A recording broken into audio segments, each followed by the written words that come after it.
Rasulullah sallallahu alaihi wa alihi wasallam, as-samtu hikamun wa qalilun fa'iluh. Masih bicara tentang hadis Rasulullah sallallahu alaihi wasallam. Telah bersabda Rasulullah sallallahu alaihi wa alihi wasallam, as-samtu, berdiam itu tidak berbicara, hikamun, penuh dengan hikmah-hikmah, wa qalilun fa'ilun, dan sedikit fa'iluh, orang yang melakukannya. As-samtu itu hadis Nabi, man kana yu'minu billahi wal yawmil akhir falyakul khairan aw liyasmut. Ya, hadisnya liyasmut, bukan liyaskut. Apa beda as-samtu dengan as-sukutu? Artinya sama-sama diam. Man kana yu'minu billahi wal yawmil akhir falyakul khairan aw liyasmut. Siapa orang yang beriman kepada Allah dan hari akhirat, maka hendaklah ia berucap yang baik-baik saja. Kalau tidak, falyasmut, hendaklah ia diam. Beda antara as-samtu dengan as-sukutu, artinya diam-diam dulu. Kalau as-samtu itu diamnya dengan akhlak. Jadi as-samtu itu kata ulama, diamnya, tapi diamnya dengan akhlak. Kalau as-sukutu sekedar diam aja, orang yang ngomong dia, nah itu sukutu. Tapi kalau as-samtu diamnya, tapi diam dengan akhlak. Makanya hikmah penuh dengan hikmah, penuh dengan hikmah. Kalau as-samtu, kalau sekedar diam kagak ngomong, gatal-gatalnya nggak pengen ngomong. Tapi kalau as-samtu diamnya, meskipun yang akan dia katakan omongan baik. Maka dalam risalah Qushairiyah seperti ini, ulama itu nggak mau disuruh ngomong, nggak mau, karena dia pertimbangkan ada sesuatu yang tidak pantas untuk didengar. Ya, ada sesuatu yang tidak pantas meskipun itu omongan benar. Bisa jadi pertimbangan ada bangsa jin. Dalam risalah Qushairiyah itu orang-orang alim, ya nggak mau berbicara meskipun disuruh ngomong, itu kosong. Lebih baik diam aja. Bab khawatir ada omongan meskipun benar, cuma nggak pantas untuk didengar, as-samtu dia. Kalau kita kan, kalau nggak dikasih ngomong tersinggung. Ya nggak usah, ya justru nggak ngomong itu lebih bagus. Lebih bagus, nggak ngomong lebih bagus. Ya kalau bahkan orang-orang alim, kalau ada yang lebih alim nggak mau ngomong, adabnya gitu, as-samtu itu. Jadi as-samtu hikamun, berdiam itu hikamun, penuh dengan hikmah, kata Nabi. Wa qalilun fa'iluhu, dan sedikit fa'iluhu, orang yang melakukannya. Kalau as-sukutu yang diam banyak. Kalau sekedar diam aja banyak, tapi kalau as-samtu nggak banyak. Qalilun fa'iluhu, karena diamnya disertai dengan akhlak. Ya umpama ada omongan kagak nanti kuping dia, pasti dia ada keinginan untuk membalas gua ngomong, gua balas. Kalau as-samtu ya udah terusin aja, dia mau ngomong apa terserah.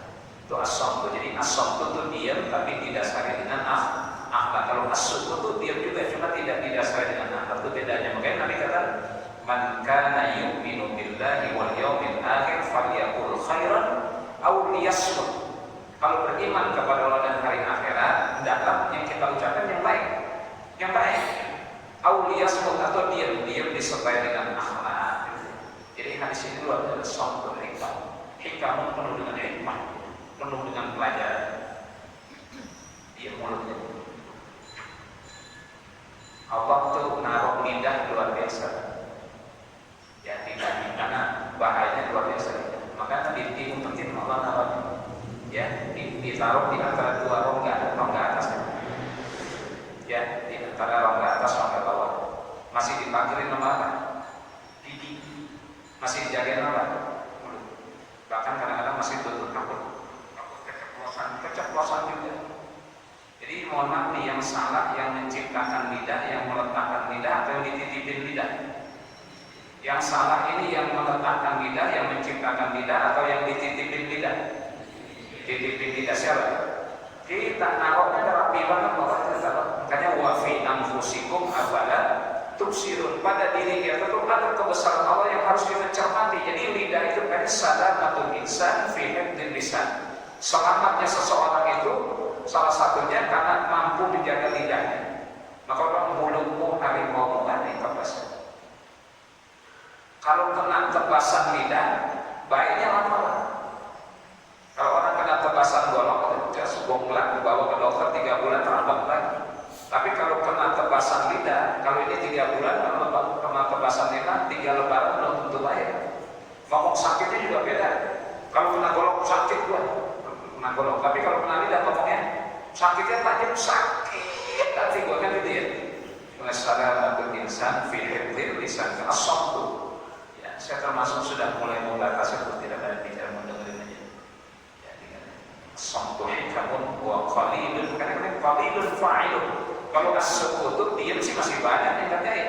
Tapi as-samtu hikamun wa qalilun, dan sedikit. Qalil fa'ilu, orang yang melakukannya. Yang melakukan as-samtu itu gak banyak. Karena itu didasari dengan akhlak. Mudah-mudahan kita termasuk orang yang pandai menjaga lidah kita. Memang dikatakan wailun lil masjidi idza wujida ma'abid la yatakallam. Jadi kalau ada satu majlis, kata ulama, wailun lil majlisi haitsu wujida ma'abid la yatakallam.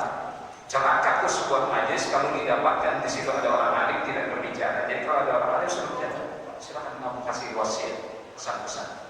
Wailun lil majlisi haitsu wujida al-'abid la yatakallam. Celaka bagi sebuah majlis, gak ada baiknya kalau didapatkan di majlis itu orang alim, haitsu wujida al-'alim la yatakallam, yang tidak bisa ngomong. Ada ulama suruh ngomong, kasih kita masyaallah, itu luar biasa. Qala Rasulullah sallallahu alaihi wa alihi wasallam, ad-dunya sijnul mu'mini wa jannatul kafir. Ad-dunya, kata Nabi, dunia itu sijnul mu'mini, penjaranya orang mukmin. Dunia ini penjaranya orang mukmin. Wa jannatul kafir, dan surganya orang kafir. Jadi kita lagi ada di dalam mana sekarang? Penjara kita nih. Dalam penjara, makanya kalau dikatakan hadis al-mautu rahatul mu'min, kematian itu adalah kesenangannya orang beriman. Karena kalau mati berarti meninggalkan dunia. Dunia ini sebagai apa? Penjara. Kalau orang keluar dari penjara senang. Mana yang malam ini mau keluar dari penjara dunia? Ada. Mati mau keluar kalau belakangan dah. Padahal hadisnya ini mencoba Rasulullah mengatakan kepada kita untuk membahasakan bahwa kematian itu rohah. Karena kalau orang mati kan meninggalkan dunia, sementara dunia ini bagi kita apa? Penjara. Siapa malam ini mau keluar dari penjara? Ada. Kalau udah tua juga masih minta panjang umur juga. Padahal bahasa kematian itu sebetulnya bahasa yang berusaha dihadirkan oleh Nabi, bahasa keindahan, bukan suatu yang menakutkan. Makanya Pak Koresia itu ada nulis kitab buku Menjemput Ajal. Ada orang menunggu ajal, ada orang lari dari ajal. Qul innal mauta alladzi tafirruna minhu fa innahu mulaqikum. Jadi tiga, ada yang nungguin ajal, ada yang dijemput sama ajal, ada yang menjemput ajal. Yang menjemput ajal ini diartikan rohatul mu'min. Al-mautu rohatul mu'min, kematian rohanya, kesenangannya orang beriman. Karena berarti dia keluar dari penjara. Kata Nabi, ad-dunya sijnul mu'mini, dunia itu penjaranya orang beriman.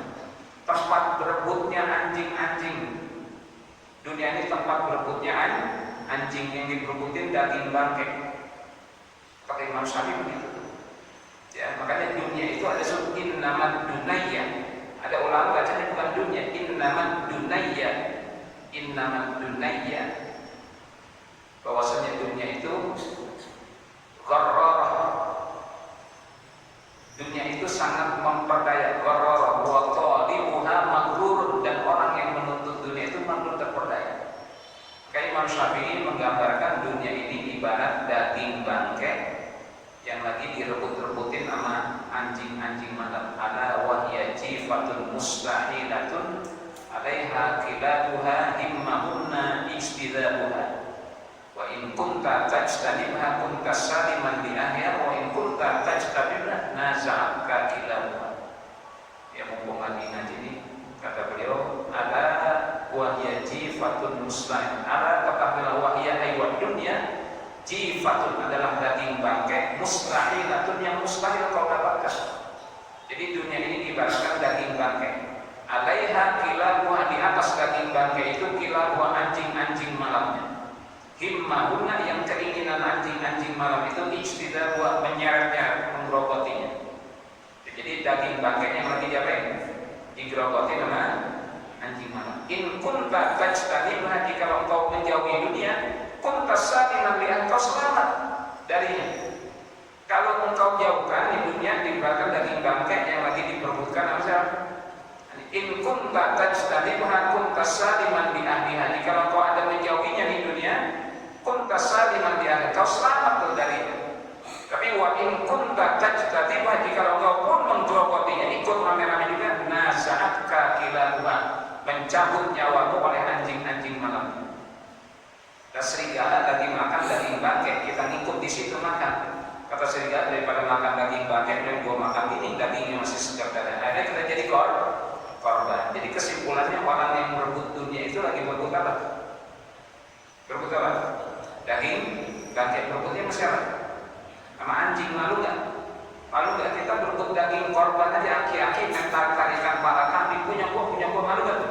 Ya Allah, tuh aki-aki lagi tarik-tarikan para kambing, daging korban kan halal, tapi malu tuh.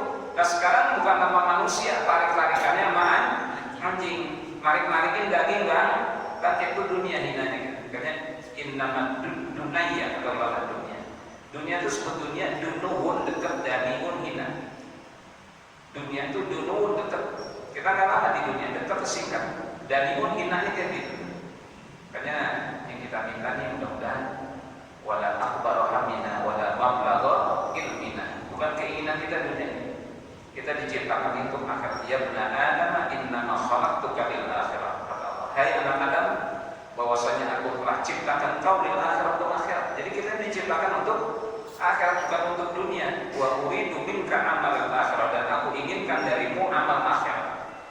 Jadi kita diciptakan tidak untuk dunia. Gampang saja, loh kan dunia. Buktinya ada kematian. Buktinya ada kematian. Kalau kita diciptakan untuk dunia, nggak boleh ada kematian dong. Kok ditinggalkan?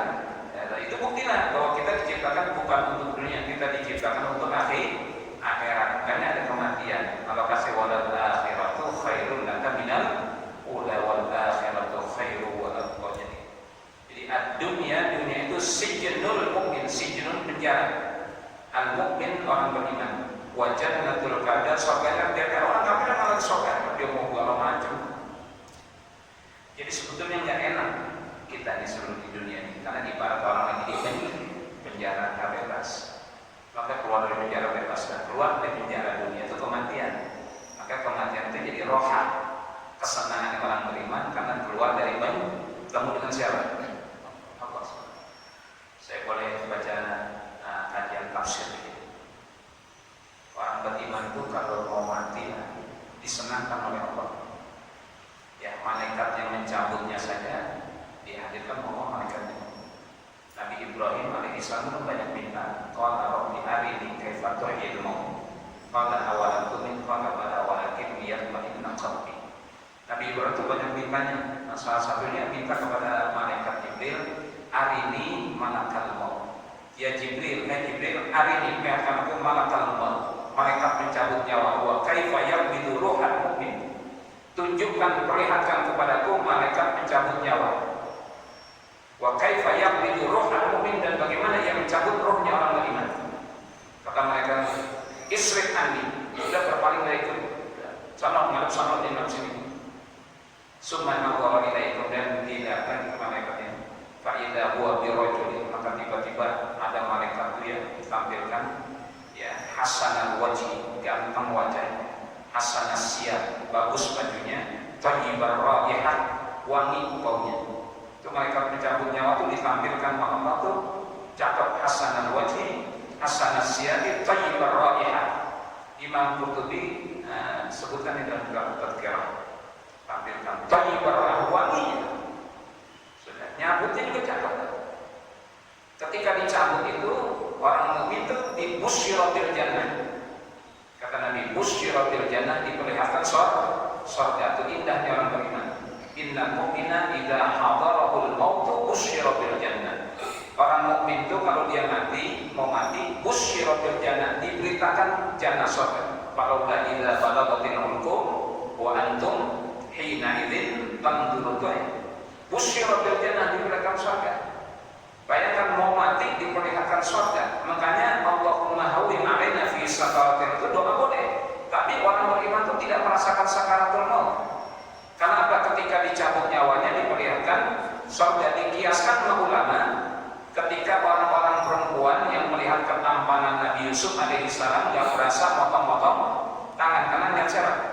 Lihat Nabi Yusuf ya, kulna hasya illa ma hadza basharin hadza malakun karim.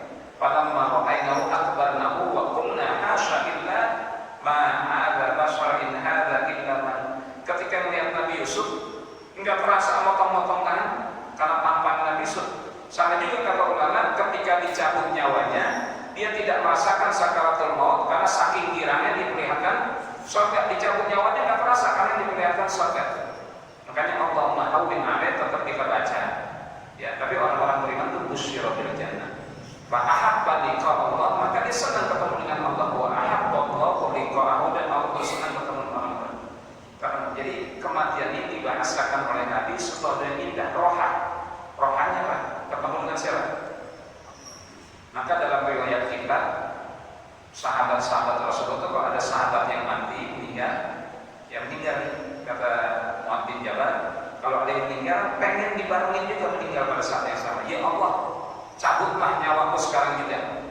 Tuh kalau ada kematian pengen dibarengin juga, mati bareng-bareng sama. Kalau kita ada sahabat kita meninggal, ada nggak yang pengen mati? Ya Allah, barengin saya dan pulang ke dia nih, ada. Oh Allah, panjangin umur, sehatin dah badan. Kalau sahabat enggak, pengen bareng-bareng, kenapa? Untung nih ente dua nih. Li'annahum sayalhaquna billahi wa qur. Ya Allah, ketemu Allah dan ketemu Rasul. Saking indahnya berjuang bersama Rasulullah, maka kalau ada yang mati itu ketemu lagi sama Nabi.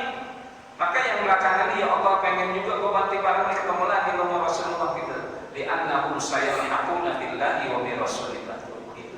Luar biasa. Ya mudah-mudahan kita termasuk orang-orang yang Allah mahami alaina fi, dan diperlihatkan surga-surganya Allah ini. Ad-dunya sijnul mu'mini wa jannatul kafir. Qala Rasulullah sallallahu alaihi wasallam, niyatul mu'mini ablagu min amalihi. Niyatul mu'min, niatnya orang mukmin itu ablagu, lebih dalam, min amalihi, daripada amalnya. Ini Al-Habib Abdullah Ba'la bin Haddad dalam kitab Nasihat Diniyah menjelaskan di hadis. Niyatul mukmin, niatnya orang beriman, kita kalau kita berniat nih, ablaq, lebih mendalam daripada amalnya. Artinya apa? Loh, kok baru niat lebih baik daripada amalnya? Sebab kalau amal itu tidak terjalin keikhlasannya. Kalau kita beramal, mau sholat, mau puasa, mau sedekah, mau zakat, itu belum terjamin keikhlasan. Tapi kalau niat masih ikhlas. Karena niat adanya di mana? Amal di sini. Makanya niyatul mu'min ablagu min amalihi, kata Habib Abdullah dan Naswaidina seperti ini. Ini maknanya kan ada. Niat orang beriman karena adanya di hati. Kalau hati kan cuma dia dengan Allah jamin keikhlasan. Tapi kalau sudah amal dalam bentuk sudah dilihat orang dengan orang, nanti terganggu keikhlasan kita. Maka tadi niyatul mu'min, niatnya orang beriman ablagu, lebih balik, lebih dalam min amali daripada amal. Kalau kita berbuat itu sudah kelihatan orang, sudah kelihatan orang, ada dia kan. Wah, nyumbangnya 10 juta nggak disebut namanya. Wah, nyumbang 500.000 sebut 10 juta nggak disebut nama kan. Ya sholat kita, zakat kita, ngaji kita, rajin ngaji. Tapi kalau baru niat ngaji, itu niat ngaji lebih afdal daripada ngajinya. Ya tapi jangan niat mulu kapan ngerjain. Nah kalau udah ngerjain jaga keikhlasan, itu maksudnya. Jadi niyatul mukmin ablagu bi amali. Nah bisa dilihat dalam kitab Nasihat Diniyah wal Wasayat Imaniyah disebutkan Abdullah bin Haddad. Jadi maksud niyatul mukmin, kenapa kok lebih balik, lebih dalam? Karena niat itu adanya di hati sehingga terpelihara dari kan dari itu kalau kita di sini cuma Allah saja ikhlas. Itu ablak di situ daripada amalnya. Ada keterangan lain asbabul wurudnya. Ini domir min amali, ini domir dari mana nih? Bukan ke mukminnya. Kalau dilihat asbabul wurud, jadi ceritanya guru pernah cerita di Madinah itu ada orang Yahudi, Pak. Jadi niatnya orang beriman lebih ablak, lebih balik daripada amal perbuatannya. Siapa nih? Amal perbuatan Yahudi. Jadi di Madinah itu ada Yahudi, dermawan juga. Dia bikin sumur. Terus sumur itu dia dirumahkan, siapa yang mau minum, mau mandi, musafir silakan Pak. Ada orang sahabat yang miskin. Ya Rasulullah, saya kalau punya kelebihan rezeki, punya niat juga kayak dia. Nah, Nabi kata niatul mukmin, niatmu sebagai itu ablaq bin amal daripada amal si Yahudi. Orang lain udah berbuat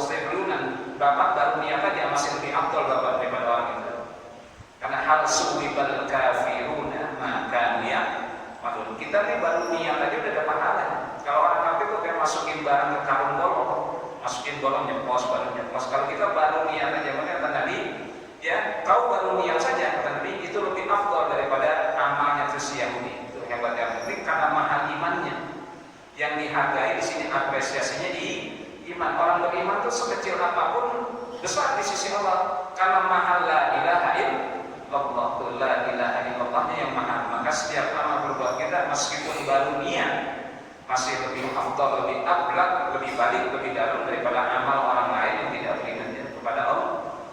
Kat sini niyatul mukmini ablagu min amali. Niatnya orang mukmin itu ablak, lebih balik, lebih dalam min amalihi daripada amalnya. Jadi ada dua makna. Dua maknanya, niat itu kan dalam hati, terpelihara keikhlasan kita. Ketimbang kalau sudah beramal, maka niat kita lebih afdal daripada amal kita. Tapi ya jangan niat mulu, nanti niat ikhlas, amalnya juga lebih afdal lagi. Jangan niat mulu, kalau punya rezeki mau bantu pesantren tapi juga kapan punya duit, ya niat mulu. Tapi udah serius juga. Ini kan kalau belum punya duit omongan gede kan. Kalau belum punya duit omongan gede, kalau belum punya duit mau berat. Ya kita makan orang kampung kita repot. Belum ada duitnya udah dibagi-bagi. Belum ada duitnya udah betul nggak? Iya kata RW ini kalau proyek Golning 200 juta gua bagi cepat. Lu 5.000 ya. Lu 5 juta 2 juta. Udah dapat duit kan, mohon maaf. Ada yang bilang biarinnya dia bagi duit, dia diam aja. RW duitnya udah ada, lah belum lah. Gimana duitnya belum ada bagi-bagi? Betul nggak? Orang kampung kita gede, belum ada duitnya udah dibagi lah. Kalau belum ada duit Pak, omongan gede, biar aja nanti udah bagi-bagi. Pak kalau udah ada duit, nanti kita mau bagi-bagi berarti ingat lagi nggak punya duit. Ingat lagi nggak punya duit lah, nggak punya duit 5 juta kan gede. Waduh, akhirnya mau janji 5 juta dicopotin 4 juta, pikir masih banyak juga, baru copotin lagi 3 juta. 3 juta ingat wow, gede banget, berada banget 3 juta, copotin sampai sejuta dicopotin lagi 500.000 copotin lagi sampai 5.000 ya sudah. Kan jangan gede omongan. Niatnya itu bagus tadi, niatul mukmin ablagu min amalihi. Qala Rasulullah sallallahu alaihi wasallam, innakum lan tas'un nasa bi amwalikum fas'uhum bi akhlaqikum. Telah bersabda Nabi sallallahu alaihi wasallam, innakum sesungguhnya kalian, kata Nabi, lan tas'u tidak akan bisa melapangkan manusia orang banyak di amwalikum dengan harta-harta. Kalian tidak pernah akan bisa melapangkan orang, menggembirakan orang di amwalikum dengan harta-harta kalian. Fasuhum maka lapangkanlah oleh kalian mereka itu di akhlakikum dengan akhlak kalian. Kita ngasih duit orang sebanyak apapun Pak, mohon maaf nih, tidak pernah akan bisa melapangkan mereka, memuaskan mereka. Ya, udah dibagi 10 juta, gua kok kemudian bagi 20 juta tuh kan. Kedengaran bagi 20 juta, ada yang bagi 50 juta, gua kok 20 juta ya nggak pernah sama. Tapi kalau dengan akhlak bisa kita. Wah, si anu mah gua pernah orang baik.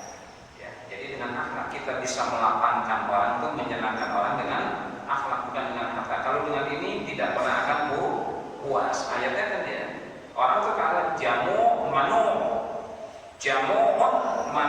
seneng ngumpulin manu'un enggan bersedekah. Orang masih jamu manu gitu. Ya kecenderungan kita dari seneng ngumpulin dan enggan mengeluarkan zakat, infak, sedekah. Jamu manu. Makanya zahabu ila man lahu zahab. Ya, wa malu ila man lahul malu. Zahabu mereka berpihak ila man lahu zahab, kepada yang punya emas. Wa malu dan mereka condong berpihak ila man lahul malu, kepada yang punya harta. Itu manusia. Makanya akhlak ya, wa ma arsalnaka illa rahmatan lil. Jadi kekayaan itu tidak menjamin kita bisa membahagiakan orang. Kata Nabi, akhlak yang bisa menjamin kita kebahagiaan orang. Kita punya tetangga kaya kan? Tetangga kaya tapi pelit, nggak senang kita. Tapi kita punya tetangga nggak kaya tapi akhlaknya bagus, monggo binara gitu. Kalau lihat monggo binara silakan mampir, enak akhlaknya. Itu kita bisa melapangkan orang dengan akhlak. Lantasau, kalian tidak pernah bisa melapangkan manusia di amwalikum dengan harta kalian. Ya, fasoho maka lapangkanlah mereka di akhlak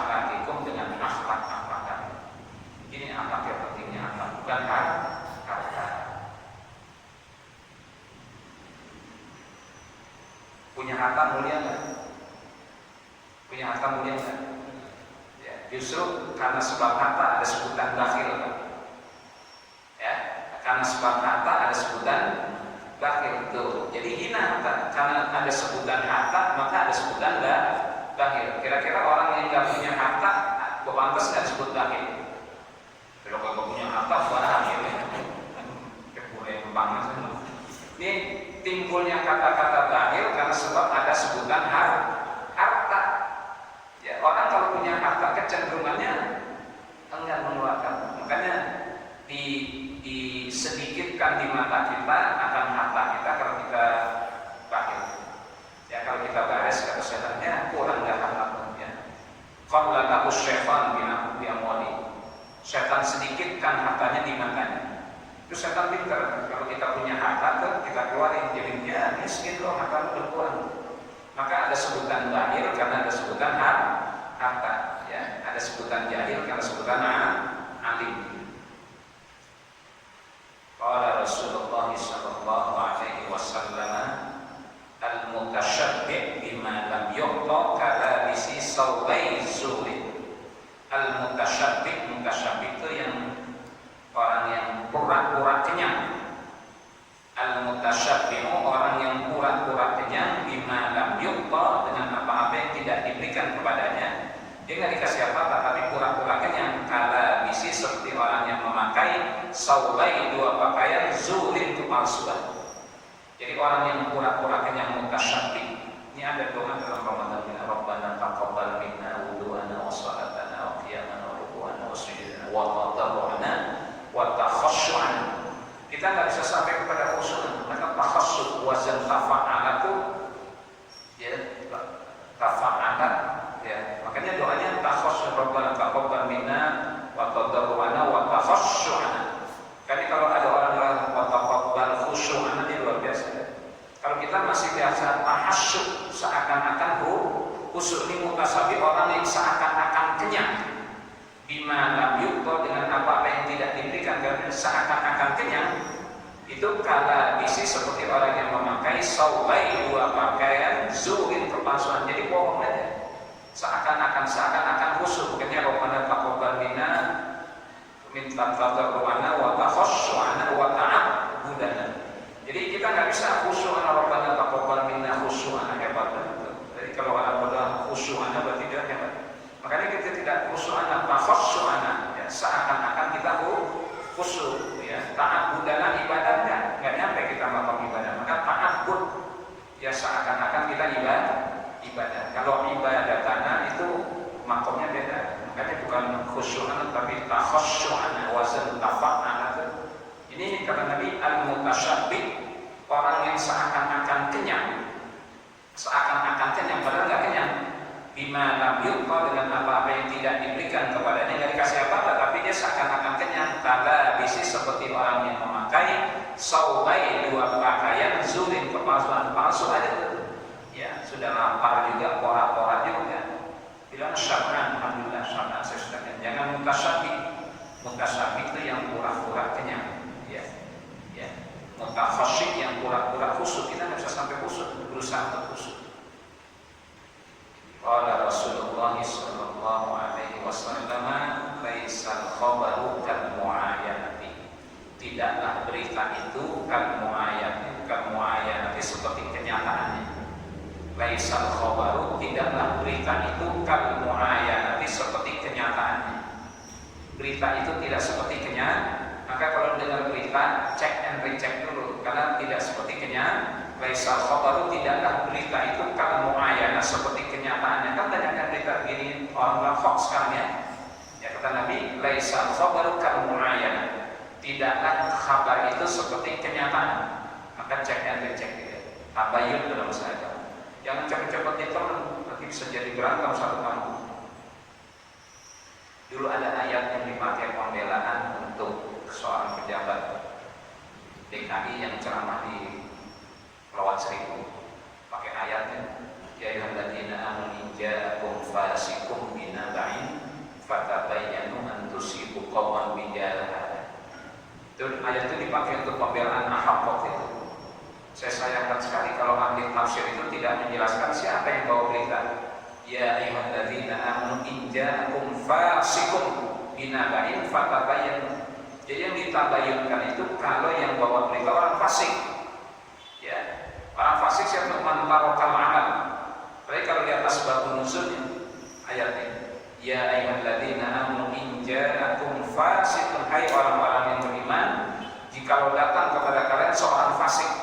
Orang fasik dalam bahasa Arab man tarakal amal, orang yang tidak beramal ibadah itu fasik. Namanya maksud tapi enggak sembahyang, dia fasik berarti. Dia enggak puasa berarti maksud fasik. Ini yang datang orang fasik, dia muslim tapi enggak sembahyang. Kalau dibawa berita fatabayyanu, tabayyunkan, cek and recheck. Nah kalau yang ceramah di Pulau Seribu itu bukan fasik, itu kafir. Kafir itu man tarakal ikrar, orang yang tidak berikrar syahadat. Maka kalau yang datang itu orang fasik baru ditabayyunkan. Yang di Pulau Seribu itu bukan orang fasik, orang kafir dia. Maka yang bertabayyun, kenapa? Li'annahu dhahirul adawah. Karena orang kafir itu dhahirul adawah, udah jelas permusuhan. Jadi kan bertabayyun. Ya dari ahli tafsir dari Lampung itu kenapa antum tidak menjelaskan makna fasik? Jadi nggak bisa ayat itu dipakai untuk pembelaan waktu itu, ya saksi ahli untuk meringankan Ahok. Dia bukan fasik, kalau fasik masih lebih tinggi daripada kafir. Fasik itu man tarakal amal, orang yang tidak beramal ibadah namanya fasik. Kalau kafir man tarakal ikrar, orang yang tidak ikrar syahadat, maka disebut apa? Kafir. Jadi kalau Anda tidak ingin disebut kafir, gampang, syahadat saja, asyhadu an la ilaha illallah, asyhadu anna muhammadar rasul. Ini in ja'akum fasiqun, bukan in ja'akum kafir.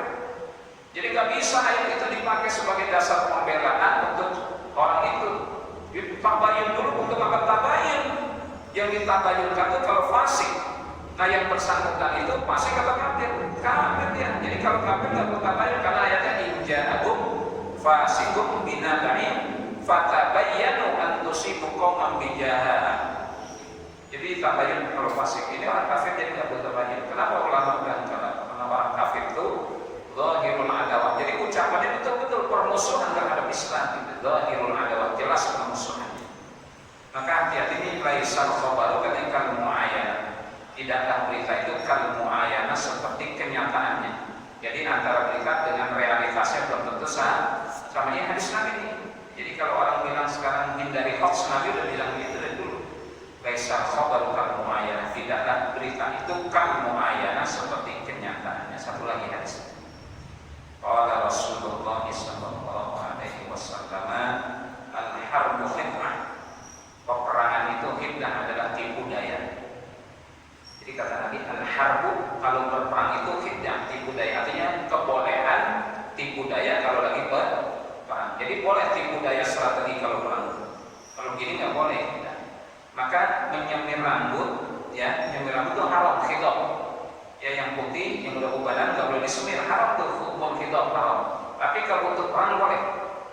Jadi kalau bapak-bapak yang udah ubanan, akhir-akhir ini Islam perang nih, bapak semir lagi hitam boleh tuh untuk menipu musuh. Ya, jangan kelihatannya tentaranya umat Nabi Muhammad ubanan semuanya karena udah bawa mobil itu nanti tiup ubanan. Maka yang udah ubanan semir lagi boleh, barbar